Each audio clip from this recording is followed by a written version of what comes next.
നമ്മൾ എന്തൊക്കെ variety snacks നോമ്പിന് ട്രൈ ചെയ്താലും നമ്മുടെ ബേസിക് ആയിട്ടുണ്ട് സമൂസയും കട്ട്ലറ്റും ഇല്ലാതെ എന്ത് നോമ്പില്ലേ. അപ്പോൾ അതിൽ തന്നെ ഏറ്റവും ടേസ്റ്റി ആയിട്ടുള്ള ഒന്നാണ് ബീഫ് കട്ട്ലറ്റ്. അപ്പോൾ നമുക്കിന്ന് ബീഫ് കട്ട്ലറ്റ് നല്ല അടിപൊളിയായി പൊട്ടിപ്പോവും ഒന്നും ചെയ്യാതെ നന്നായിട്ട് എങ്ങനെയാണ് ഉണ്ടാക്കാൻ നോക്കാം. അതിന് മുമ്പായിട്ട് നമ്മുടെ ചാനൽ സബ്സ്ക്രൈബ് ചെയ്യാത്തവർ ആരെങ്കിലും ഉണ്ടെങ്കിൽ ഒന്ന് സബ്സ്ക്രൈബ് ചെയ്യുക, കൂടെയുള്ള കുഞ്ഞു ബെല്ലൈക്കണും കൂടെ ഒന്ന് പ്രസ് ചെയ്യണേ. നമുക്ക് ആദ്യം തന്നെ ഇതിനുള്ള മസാല റെഡിയാക്കാം. ഒരു പാനിലേക്ക് കുറച്ച് ഓയിൽ ഒഴിച്ചിട്ട് ഞാനിവിടെ ഒരു 2 മീഡിയം സൈസ് സവാളേനെ ഇതുപോലെ കനം കുറച്ച് കട്ട് ചെയ്തിട്ടുണ്ട്, അതിന് ഇട്ട് കൊടുക്കാം. എന്നിട്ട് അതിലേക്ക് ആവശ്യത്തിനുണ്ട് ഉപ്പും കൂടെ ചേർത്ത് കൊടുക്കണം.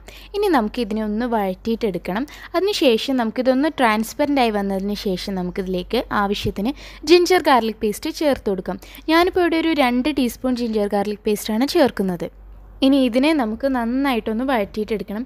ഇനി നമുക്കിതിലേക്ക് പച്ചമുളക് ചേർത്ത് കൊടുക്കണം. അപ്പോൾ പച്ചമുളക് കടിക്കാൻ ഇഷ്ടമില്ല എന്നാണെങ്കിൽ കുരുമുളക് പൊടി ചേർത്താലും മതി.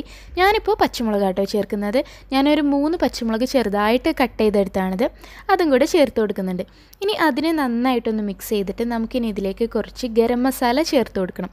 ഞാനിപ്പോൾ കുറച്ച് ചേർക്കുന്നുള്ളൂ, ഏകദേശം ഒരു 1/2 ടീസ്പൂണൊക്കെ ഇത് ഉണ്ടാവുള്ളൂ. അപ്പോൾ ആ ഗരം മസാലയും കൂടെ ചേർത്ത് കൊടുത്തിട്ട് നല്ലപോലെ മിക്സ് ചെയ്യാം. ഇനി ഞാൻ കുറച്ച് കറിവേപ്പില ചെറുതായിട്ട് കട്ട് ചെയ്തതും കൂടെ ഇട്ട് കൊടുക്കുന്നുണ്ട് കേട്ടോ. ഇനി നമുക്കിതിലേക്ക് ബീഫ് ചേർത്ത് കൊടുക്കാം. ബീഫ് കട്ട്ലറ്റ് അല്ലേ, അപ്പോൾ ഞാൻ ബീഫിനെ കുക്ക് ചെയ്തെടുത്താണിത്. എന്നിട്ട് മിക്സിയുടെ ജാറിലിട്ടിട്ട് ഒന്ന് പൊടിച്ചെടുത്തതാണ്. അപ്പോൾ ഈ ബീഫ് കുക്ക് ചെയ്യുമ്പോൾ ഞാൻ അതിൽ മുളക് പൊടിയും മഞ്ഞൾപ്പൊടിയും ഉപ്പും ഇട്ടിട്ടാണ് വേവിച്ചത്. ഇനി ലാസ്റ്റായിട്ട് നമുക്കിതിലേക്ക് കുറച്ച് മല്ലിയിലയും കൂടെ ഇട്ട് കൊടുക്കാം. ഇത്രയും ആയാലും നമ്മുടെ മസാല ഇപ്പോൾ റെഡി ആയിട്ടുണ്ട്. അപ്പോൾ നമുക്ക് ഈ മസാലേനെ ഒരു ഭാഗത്തേക്ക് മാറ്റി വെക്കാം. എന്നിട്ട് ഞാനിവിടെ ഒരു 2 ഉരുളക്കിഴങ്ങിനെ ഉപ്പിട്ട് വേവിച്ചിട്ട് തൊലിയൊക്കെ കളഞ്ഞ് നന്നായിട്ട് ഉടച്ചെടുത്തിട്ടുണ്ട്. അപ്പോൾ നമ്മൾ കട്ട്ലറ്റിന് വേണ്ടിയിട്ട് ഉരുളക്കിഴങ്ങ് പുഴുങ്ങിയതിന് ശേഷം നല്ലപോലെ ഉടച്ചെടുക്കണം, കട്ടയൊന്നും ഇല്ലാതെ തന്നെ ഉടച്ചെടുക്കണം കേട്ടോ. ഇനി നമുക്കിതിലേക്ക് കുറച്ച് കുരുമുളക് പൊടി ഞാൻ ചേർത്ത് കൊടുക്കുന്നുണ്ട്, ഏകദേശം ഒരു 1/2 ടീസ്പൂൺ. അത് ചേർത്തിട്ട് ഒന്ന് മിക്സ് ചെയ്ത് കൊടുക്കാം. ഉപ്പ് പിന്നെ ഞാനിപ്പോൾ ഈ പൊട്ടറ്റോ വേവിച്ചപ്പോൾ തന്നെ ഉപ്പിട്ടിട്ടുണ്ട്. ഇനി നമ്മൾ റെഡിയാക്കി വെച്ച മസാല ഉണ്ടല്ലോ, അത് കംപ്ലീറ്റ് ആയിട്ട് നമുക്ക് ഇതിലേക്ക് ചേർത്ത് കൊടുക്കാം, ഈ ഉരുളക്കിഴങ്ങിലേക്ക്. എന്നിട്ട് ഈ ഉരുളക്കിഴങ്ങും മസാലയും കൂടെ നല്ല പോലെ മിക്സ് ചെയ്തെടുക്കണം. ഒരു ഫോർക്ക് വെച്ചിട്ടൊക്കെ മിക്സ് ചെയ്താൽ മതി. അപ്പോൾ എല്ലാ ഭാഗത്തേക്കും ഈ മസാല ആവുന്ന രീതിയിൽ നന്നായിട്ട് തന്നെ മിക്സ് ചെയ്തെടുക്കുക. മിക്സ് ചെയ്തിട്ട് ഇതാ നമുക്കിതുപോലെ കിട്ടണം കേട്ടോ, നല്ല പേസ്റ്റ് പരുവത്തില്ലാതെ. ഞാൻ പറഞ്ഞത് പൊട്ടാറ്റോയിൽ കട്ടയായിട്ടൊന്നും കിടക്കാൻ പാടില്ല, നന്നായിട്ട് ഉടച്ചെടുക്കണമെന്ന്. ഇനി നമുക്ക് ഇതിനെ നമ്മുടെ കയ്യിൽ വെച്ച് ഷേപ്പ് ചെയ്തിട്ട് എടുക്കാം. അപ്പോൾ കട്ട്ലറ്റ് ഏത് ഷേപ്പിലാണോ വേണ്ടത് ആ ഷേപ്പിലാക്കിയിട്ട് നമുക്ക് എടുക്കാം.